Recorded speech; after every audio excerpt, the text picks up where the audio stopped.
Everybody listen to We're Not Wizards, because we are the best, and we're not wizards, no matter what anybody says. Goodbye.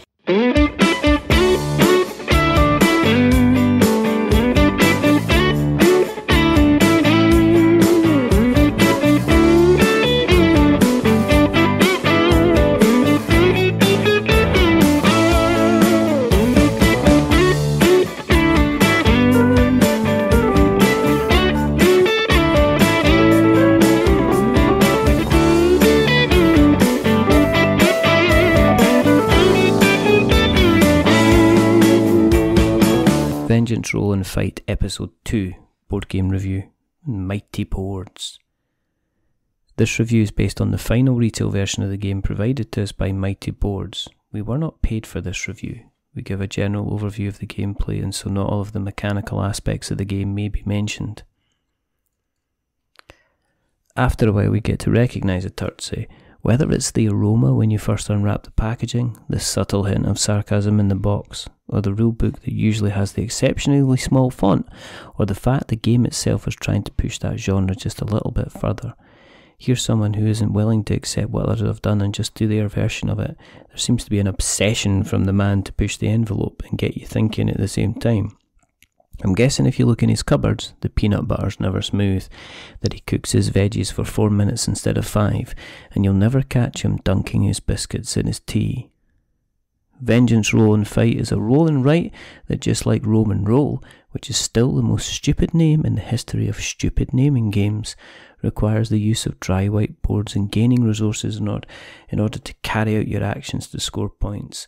Vengeance is closer to a dungeon crawler than a straight-out brawler, with an almost chess-like moves planning strategy behind it. It does a few things different to make it stand out from the huge number of games in the roll and write genre, and it kind of works for what it does as well.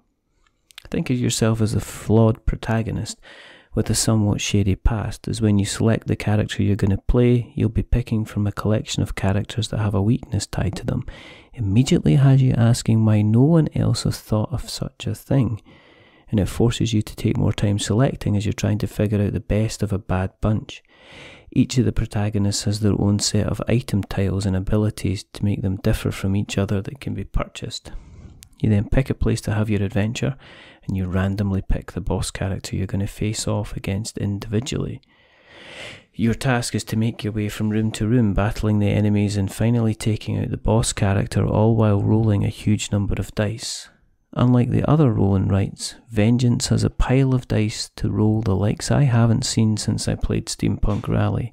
Even on a 2-player game, you're going to be sharing 24 dice between the two of you, which increases as the players do, which is a sight to behold when you're in the middle of rapidly grabbing and throwing dice between you.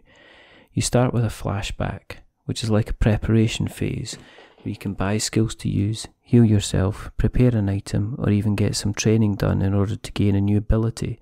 The flashback is based on the roll of 3 dice, plus your own choice. Everyone bases their flashback choices from the same 3 rolled dice as well. This all changes in the main roll phase where the real rolling commences. Unlike other roll and writes, you don't stop once the first round of rolls have made. You have your own set of 4 dice from the main pool, and you can keep rolling and taking dice from the main pool as long as you don't roll wound tokens that you can't utilise. The idea here is to build up a pool of moves and actions by applying rolled dice to different actions you have. You can apply as many dice as you have available as long as you roll the correct values. Since you're all claiming dice from the main pool, it leads to a mixture of panic and planning, with you trying your best to roll well, but quickly. You're never directly interacting on the values that are rolled with other players, so it can often feel like your only competition is for the dice pool itself.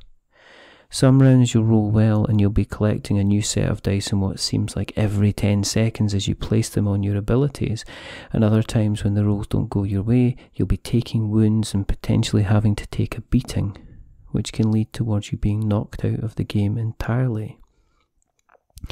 After everyone has ceased the rolling frenzy and placed the fighting dice where they want to, then they'll use their moves and attacks to start moving from room to room to take out the enemies, trying to clear the rooms down and then forging forward to take on the boss.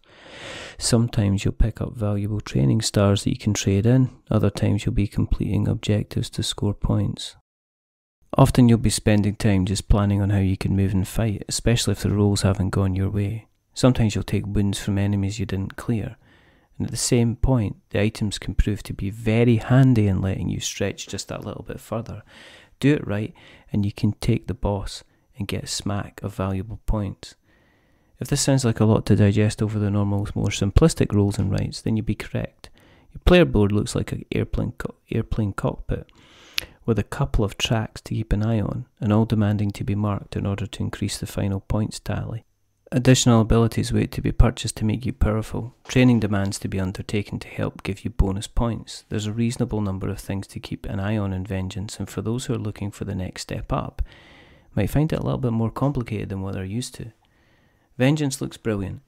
The comic book style of art and illustrations gives us a gritty look and feel. Several of the scenarios look like they're out of your favourite action movies. They're definitely someplace you like to visit but not live. Character art is stylish and really captures the theme well and brings some personality to each of the players. Comparing it to a normal explore and brawl, Vengeance will fall short. Enemies never really pose a huge challenge until you hit the last boss, and even then it'll be rare that you'll fall foul of them.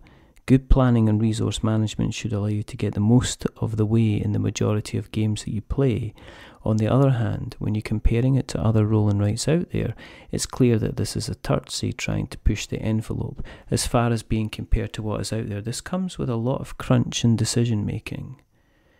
It's a shame that you're facing your own scenario, because you do feel the real disconnect between you and other players, and I wonder if a bigger level would give more of a direct race between players and fueled the additional level of the interaction. It's the ongoing curse of the roll and write, and unfortunately, Vengeance doesn't entirely escape the lack of total player interaction, though this is going to be a tricky one to play online, unlike others. Vengeance tries new and different and increasing what a roll and write can do with some success. The mixture of resource management, pushing your luck and planning works well. As with all dice games, when the rolls don't go your way, you'll feel angry enough to punch someone. Luckily in this case, if you want to, then you can smack it up.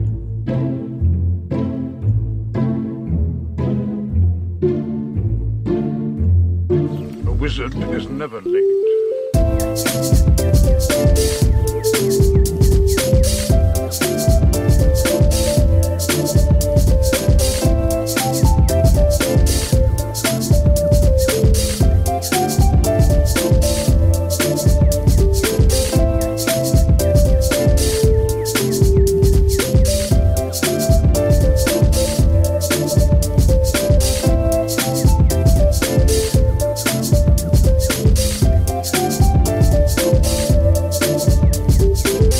Nor is he early. He arrives precisely when he means to.